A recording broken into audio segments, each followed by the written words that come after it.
gosh. Japanese sweet potatoes. They're just triple crop climbing tomatoes right here, going down the line.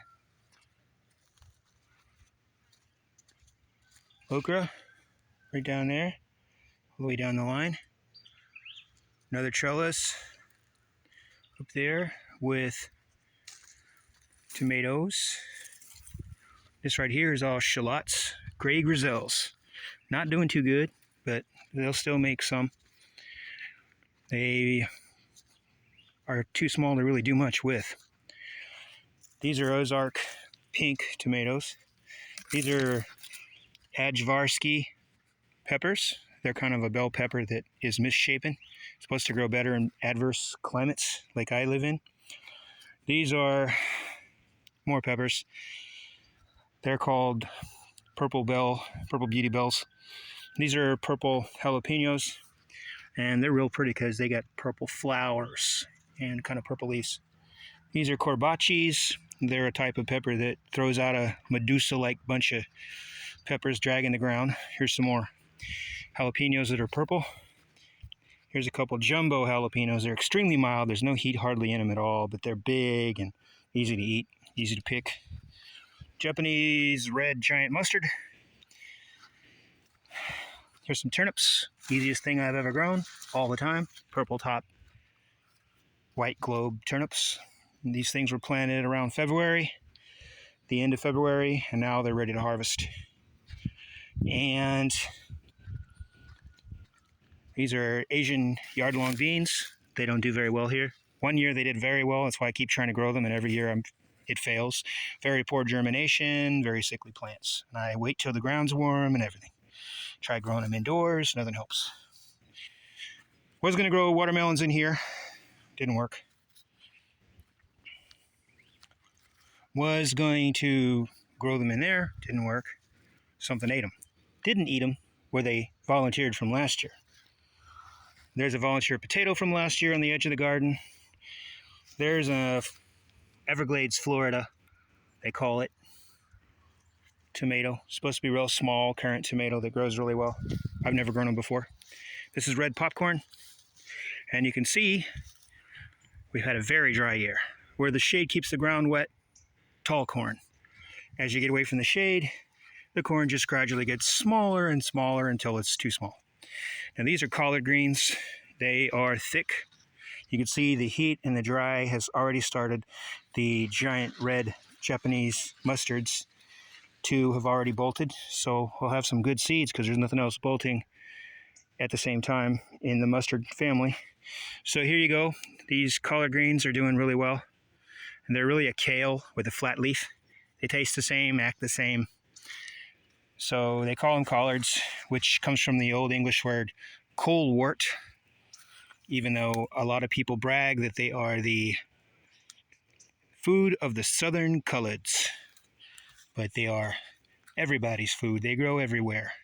They are very durable. And, well, let's go ahead and go down here. Now my phone's not working because it's in the low 90 temperature Fahrenheit, and it's messing with my phone out here. It's making it shut off, and I don't even know if this video is still working. These are Goldie phasalis, also known as ground cherries. They are in the same family as tomatillas, and they won't cross with the tomatilla so far. I've been growing them every year, doing fine next to the tomatillas. I can grow turnips in zone 7 in the fall if it's wet enough, and they almost overwinter until it gets down below 20 or down around 15 degrees Fahrenheit. Some years they overwinter, but most years they don't. I grow them in the spring or fall. These okras here are Stuart Z Best, my favorite okra. Gets real big, real long, narrow, thick, branchy, delicious. And these are turnips that were planted very close together right here. Too close together, you can see it makes a big difference. You need to have room between your seedlings. This is leeks, and they have already gone to seed. They're all bolting, and that's because they were exposed to cold winter weather. I planted them too early. I planted them the end of February. The temperature got about 25 degrees, which made them want to bolt when spring came. If they hadn't been exposed to 25 degrees, they'd still be growing right now. And these are cabbages. Cabbages are very sensitive in the Cruciferifera family. Cruciferifera family, they are very sensitive to heat and cold. They can't tolerate it too much far below zero. I mean, that's Celsius. Too much far below 32 Fahrenheit, or they will die. And they also can't take heat because they start drying out and bugs start attacking them. Cabbage is a sensitive little crop, but I sure like growing it. This is Jersey Wakefield. It's not the biggest kind of head. It's a oblong-shaped head, kind of cone-shaped, and I really like growing it. It's my first year growing this kind of cabbage, and I like it. I'll grow it again. I planted it from transplants. I was sensitive to not letting it out in too cold of weather. That's why it's kind of doing well. But unfortunately, it got so dry. The chestnut, the big white tree in the back, it's blooming like crazy. Normally when it's blooming, it's still raining, but it hasn't rained for a month. So all through May, it hasn't rained, and it's almost June 1st tomorrow. I just harvested my barley, and this is all ryegrass. I had a very, very, very small crop of barley. It was in this ryegrass. I was unable to pull the weeds because it would pull up the barley. You can grow lettuce very, very well anytime, just scattered around when you plant your seeds. You can also do radishes the same way. This is Swiss chard right here, the leafy greens. Grows really well in the summer heat. Not really well, but pretty well.